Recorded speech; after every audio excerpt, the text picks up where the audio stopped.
I never imagined that a single sentence could break me so completely, but that evening proved me wrong. I was standing in the middle of my small apartment when my mother's voice cut through the phone with a coldness I had never heard before. "You are dead to this family. Don't ever call us again."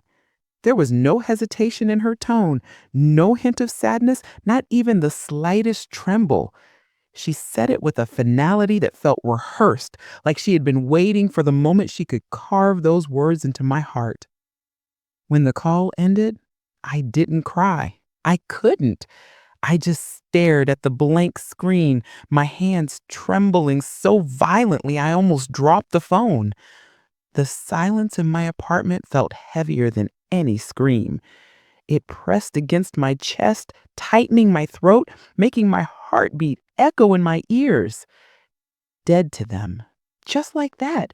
As if the decades I spent supporting that household, sacrificing my own life for their comfort, meant absolutely nothing.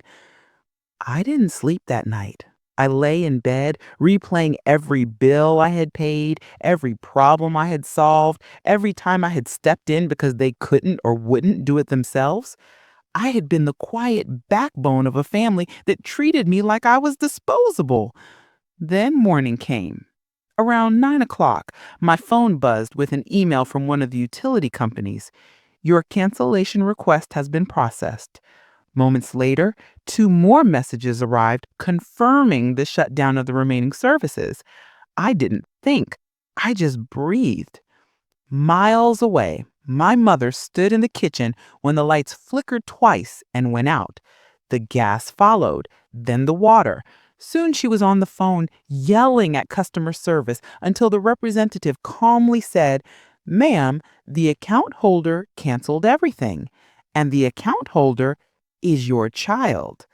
They had no idea why I did it, but you're about to find out." My name is Alex, and I am 26 years old. For most of my life, I believed that being the responsible one in the family was a badge of honor.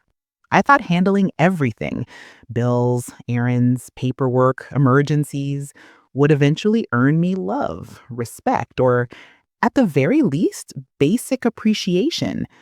Instead, it became the chain that kept me tied to a household that only saw me as useful when they needed something. My parents were never outright cruel, but their silence weighed more than any insult. My mother was sharp, controlling, and always convinced she was right. My father stayed quiet, drifting through life like a ghost, agreeing with whoever shouted the loudest. And then there was my younger brother, the golden child who never faced consequences, no matter how irresponsible he was. Growing up, I became the fixer. When the house needed repairs, they sent me. When bills were overdue, they handed them to me. When my brother crashed his car, I was the one who dealt with insurance. I didn't complain. I thought this was what family meant, supporting each other. But I gradually realized that the support only flowed one way. It started when I turned 18. My parents had credit issues, so they asked me to open the utility accounts under my name temporarily. Temporarily turned into years. Alongside college classes and part-time jobs, I carried the weight of an entire household's financial responsibilities. Whenever money was tight, they blamed me for not working enough. Whenever something got paid, they acted like it happened magically, never acknowledging that I was the one keeping the lights on. Looking back, I can see now how deeply I longed for approval. I took their indifference as a challenge. Maybe if I worked harder, sacrificed more, they would finally see me. But the truth is simpler and much more painful. Some people only value you when you're serving them. Have you ever been treated like that? The reliable one, the problem solver, the person expected to pick up the pieces every time? If you have, then you'll understand exactly why things unfolded the way they did. To understand why everything eventually collapsed, you need to know what life in my family really looked like behind closed doors. At first glance, we seemed ordinary, just a small family struggling like everyone else. But beneath that surface was a constant undercurrent of tension, unspoken expectations, and emotional imbalance. My mother ran the house like a commander. She controlled every conversation, every decision, every narrative. If something went wrong, it was never her fault. If someone succeeded, she found a way to claim the credit. My father, on the other hand, floated quietly through life, nodding to whatever she said, too passive to intervene, and too afraid to challenge her authority. And my brother? He had perfected the role of the charming, carefree son who did no wrong. Mom adored him, Dad excused him, and I cleaned up after him. When I was younger, I didn't mind. I thought this was normal. If I wanted peace, I had to be useful. If I wanted affection, I had to earn it.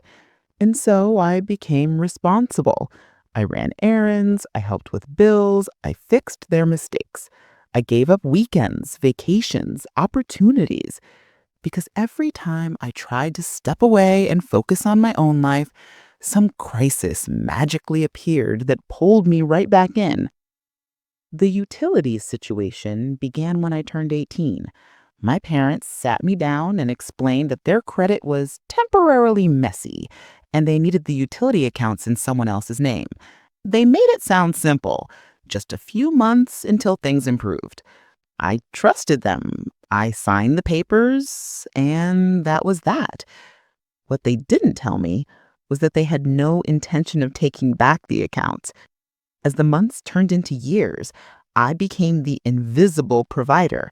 Every bill notification came to me. Every late payment was my responsibility.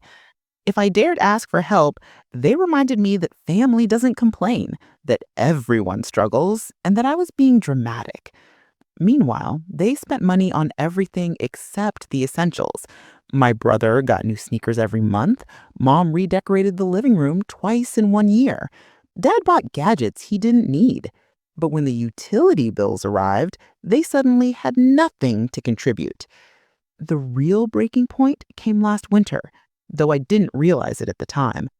I needed a small loan for a medical expense, something I hesitated even to ask for. When I mentioned it to my mother, she recoiled as if I had insulted her. "You expect us to pay for your problems?" she snapped. Moments later, she reminded me that I still owed her for everything she had ever done, a vague accusation she used whenever she wanted to guilt trip me back into silence. That was the first time I recognized the truth. I wasn't a child to them. I wasn't even family. I was a resource, a tool, a walking safety net. And slowly, something inside me started to shift. It all came to a head on a rainy Thursday evening. I had just finished a long shift at work, my shoulders sore, my mind buzzing with exhaustion, and all I wanted was a quiet moment to breathe. But as soon as I walked into the living room, my mother appeared, arms crossed, eyes blazing. "We need to talk," she said, her tone sharp enough to slice through my fatigue. I braced myself. I had a feeling this wasn't going to be ordinary. "You never listen," she began, pacing back and forth like a storm ready to break. "You think you're better than us. You think you're so responsible, so perfect, but you don't care about anyone else." Her voice rose with every word, spitting out years of accumulated resentment. "You take everything for granted. Do you even realize what we've done for you?" I opened my mouth, ready to defend myself, but she wasn't finished. "You've crossed the line this time," she snapped. "You're selfish. You don't care about this family at all. From now on, you are dead to us. Don't ever call us again." For a moment, the world went completely silent. The rain tapping against the windows felt distant. My chest tightened, my hands shook. Those words weren't just a punishment. They were a verdict. Dead to them. After everything I had done, after every sacrifice, dead. I wanted to scream, to argue, to beg for reason, but something inside me clicked. Years of being taken for granted, of being treated like a wallet rather than a daughter, had built a quiet storm inside. And now it was ready to break. I walked to my bedroom, shut the door, and stared at the stack of utility bills on my desk. Electricity, water, gas, every account under my name. The memory of their casual disregard for my efforts burned in my mind. That night, I didn't sleep. I didn't eat. I just planned. Little did they know, the moment they declared me dead to the family, I held the ultimate power over them. And the next morning, everything would change. The night after my mother's declaration, I sat in my small apartment, staring blankly at the stack of utility bills. I had handled these accounts for years, quietly shouldering responsibilities that weren't mine, never expecting thanks, only expecting basic respect, and even that was a luxury I never received. I thought about the countless times I had bailed my family out, paying late fees they forgot, covering unexpected expenses they refused to acknowledge, fixing problems they created. And now, after everything, I was dead to them. Dead. The word echoed in my mind, a verdict heavier than any punishment I could imagine.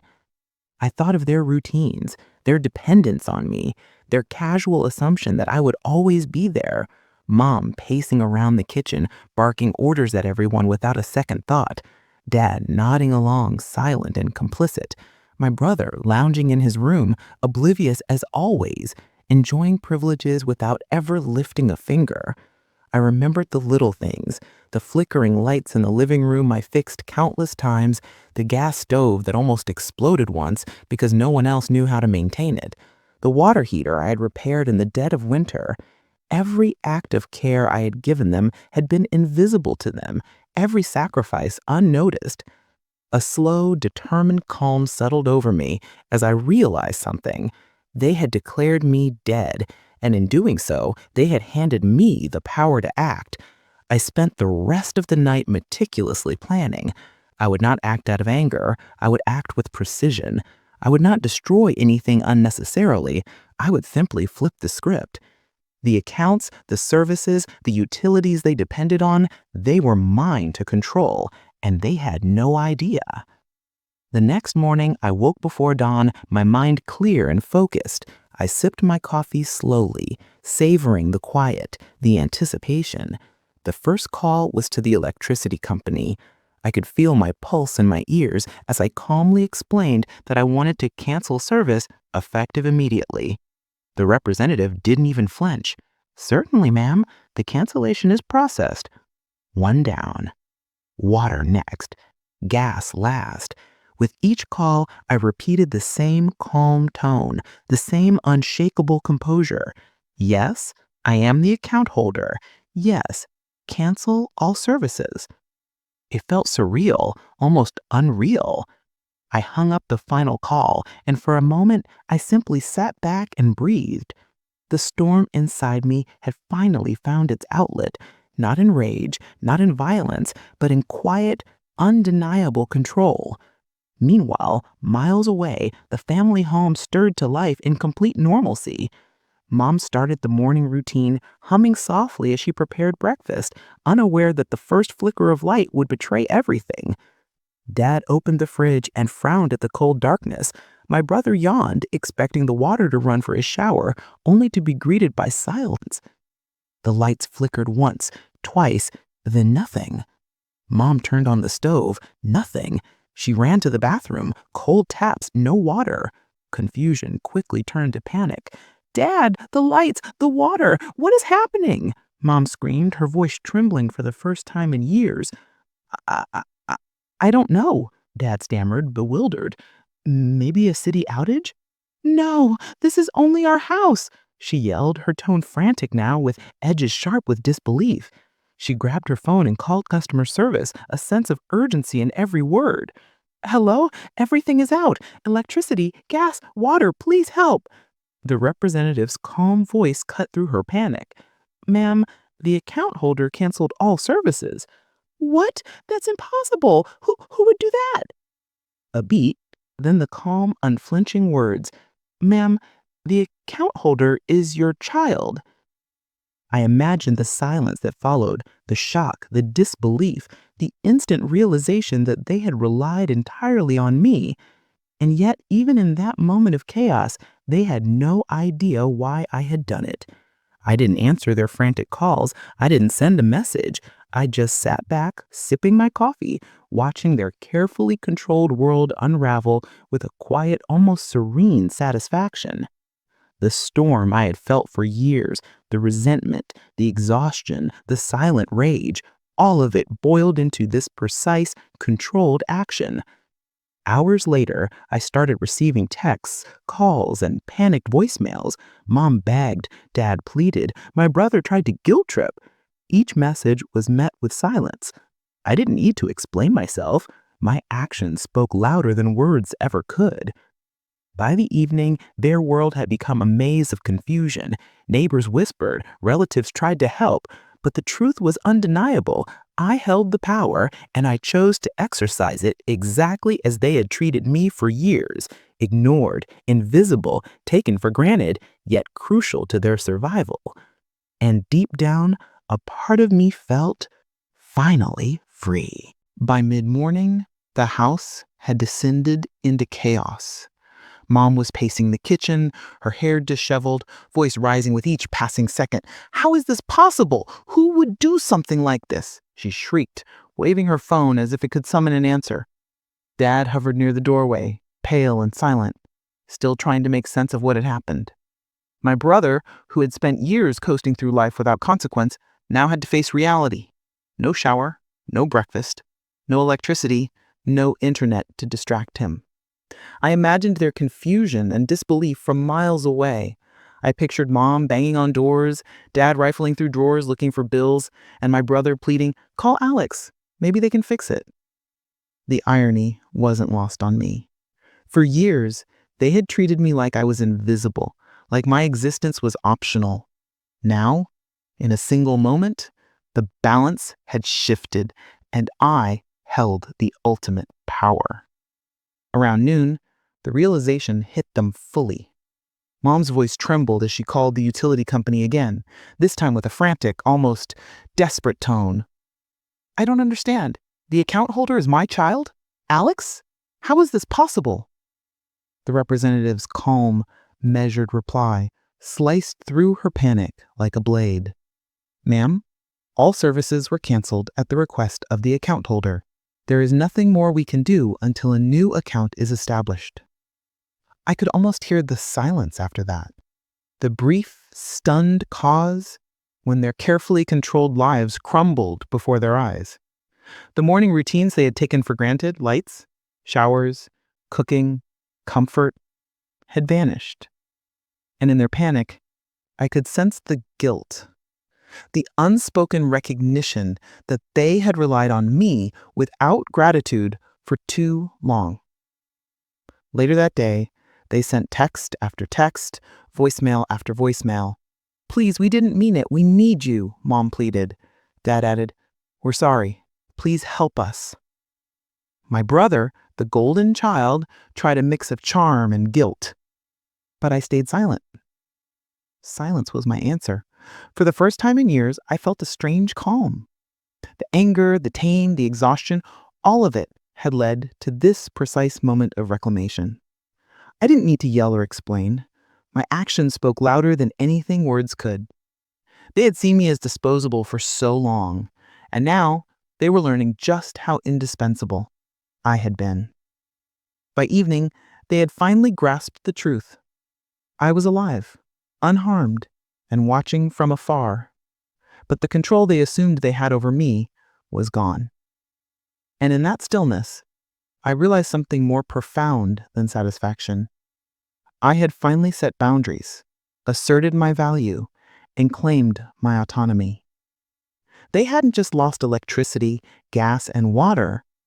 They had lost the illusion of control over the person they had long taken for granted. And in that loss, I found freedom. By late afternoon, the house was a storm of panic and frustration. Mom's voice rang through the empty rooms like a siren. Dad, the lights, the water, the stove. What is happening? She shouted, pacing frantically. Dad, usually calm or at least passive, was pacing too, flipping through drawers, searching for bills, receipts, anything that could explain the disaster. My brother stood frozen in the hallway, the reality of helplessness finally settling in. For the first time, their carefully controlled world was unraveling, and they had no one to blame but themselves. Or rather, me. Neighbors began to notice the commotion. Mom banged on doors begging for advice. Dad called relatives pleading for temporary help. Meanwhile, my brother stomped from room to room trying to fix things that were beyond his understanding. I imagined all of it, the chaos, the helplessness, the frantic panic, as I sat quietly miles away, sipping my coffee. Every scream, every shouted question, every frantic action reminded me of the years I had spent silently sacrificing for them, only to be ignored, belittled, and dismissed. Then came the calls from the utility companies. Mom's voice trembled with desperation as she demanded answers. This can't be right. The account holder is Alex? My child? But why? How? The representative's calm reply was like a hammer hitting metal. Ma'am, the accounts were canceled by the account holder. There is nothing we can do until a new account is set up. The line went dead, leaving her shaking, muttering in disbelief. Text messages and voicemails began flooding my phone. Mom begged, Dad pleaded, my brother alternated between charm and guilt. Please, Alex, we didn't mean it. We need you, Mom wrote. We're sorry. Just help us set it back up, Dad messaged. My brother sent a string of texts trying to charm, manipulate, and guilt me all at once. I read each one silently, my heart steady, my mind calm.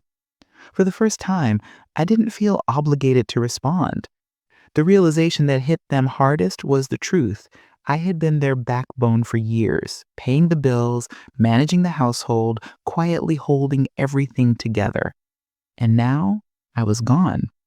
Not physically, but entirely beyond their reach and control. Their sense of entitlement, their assumption that I would always be available, had been shattered. By nightfall, the house was quiet, but not peaceful. There was tension, confusion, and resentment simmering in every corner. They had lost comfort, control, and a source of endless support. Meanwhile, I felt a strange sense of relief and empowerment. I had reclaimed my life, my boundaries, and my dignity. They didn't understand why I acted this way. They didn't see the years of sacrifice, the emotional labor, the silent endurance. But in that silence, I found strength. I had chosen myself, and for the first time, they realized that my presence had never been guaranteed. It had been earned, and they had squandered it. In the weeks and months after that morning, life for my family changed in ways they never anticipated. Utilities remained disconnected for days, then weeks, as they scrambled to establish new accounts, only to realize that their credit history and disorganization made the process far more complicated than they had imagined. Mom, who had always prided herself on control, was constantly frazzled, pacing from room to room, making frantic calls, and attempting to convince neighbors and relatives to fix it for her. Dad, silent and indecisive as always, became even more withdrawn, occasionally muttering apologies under his breath while clearly unsure how to help. My brother, the golden child who had never faced consequences, had to contend with sudden limitations, cold showers, no lights at night, and the realization that he wasn't invincible. Meanwhile, my own life shifted in a quiet, empowering way. I no longer carried the constant weight of their household on my shoulders. I had space, literal and emotional, to breathe, to focus on my career, my health, and my personal goals. The sense of obligation that had defined me for years finally lifted. I could sleep without dread, make decisions without guilt, and spend time with people who respected me. Each morning, I felt a little lighter, a little freer. There were challenges, of course. Friends and neighbors questioned my actions, some expressing sympathy for my family, some for me. But I realized something essential. I wasn't acting out of revenge or cruelty. I was setting boundaries. For years, I had been invisible to the people who claimed to love me. For years, my sacrifices had been taken for granted. Now I was asserting my worth in the clearest, most undeniable way possible. Eventually, the family managed to restore some services, but the damage to the relationships was permanent. Mom's condescending attitude softened slightly, but she never truly apologized for the years of dismissive behavior. Dad remained awkward and hesitant, perhaps aware of the role he had played in letting the abuse continue. My brother learned a hard lesson about dependence and entitlement, though whether he fully internalized it was unclear. For me, the consequences were transformative. I learned to value myself more than approval, to recognize toxic patterns, and to prioritize my well-being over the comfort of people who took me for granted. My actions had forced a reckoning, and while it wasn't pretty, it was necessary. The family I had once defined myself by would never be the same, but I finally understood that I didn't need them to define my worth. The morning I shut off the utilities was more than a dramatic act. It was a boundary, a declaration, a turning point that reminded me I had power over my own life and that reclaiming it was both possible and necessary. And in that realization, I found peace. Months after that fateful morning, life settled into a rhythm I had never experienced before. The chaos of my family's disarray gradually faded into background noise, while my own world grew calmer and more intentional.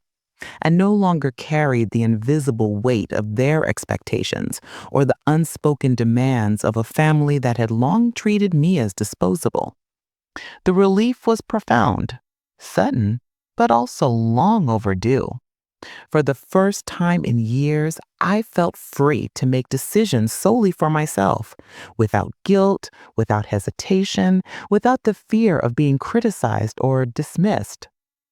Reflecting on everything, I realized that the act of shutting off their utilities was never about revenge.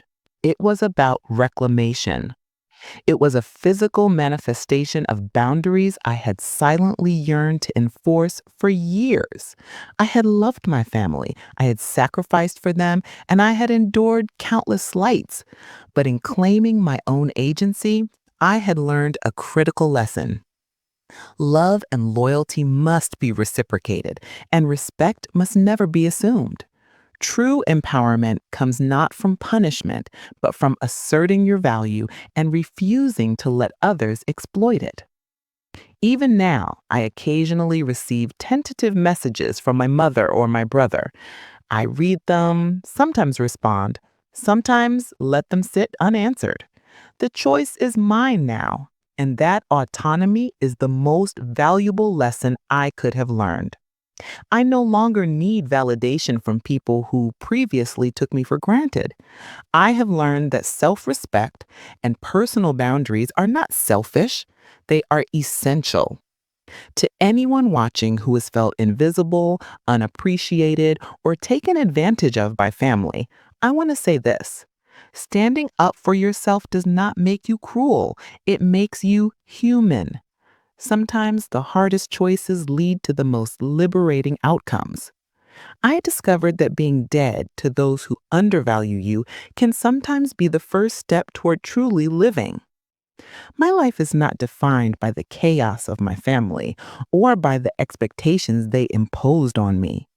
It is defined by the boundaries I set, the decisions I make, and the respect I claim for myself. And in that understanding, I finally found peace, strength, and freedom. Thank you for staying with me through this story. Life isn't always fair, and sometimes the people we love the most take us for granted, but reclaiming your power and setting boundaries can change everything. If you've ever felt invisible or unappreciated, remember, standing up for yourself is not selfish, it's necessary. I'd love to hear from you. Have you ever had a moment where you finally drew the line with family or friends? Share your story in the comments below. Your experiences might inspire someone else to take a stand for themselves. Don't forget to like this video if it resonated with you and hit subscribe so you don't miss the next story. Next week, I'll share another unbelievable story about family betrayal and shocking payback that will leave you speechless. So make sure you turn on notifications. Trust me, you won't want to miss it.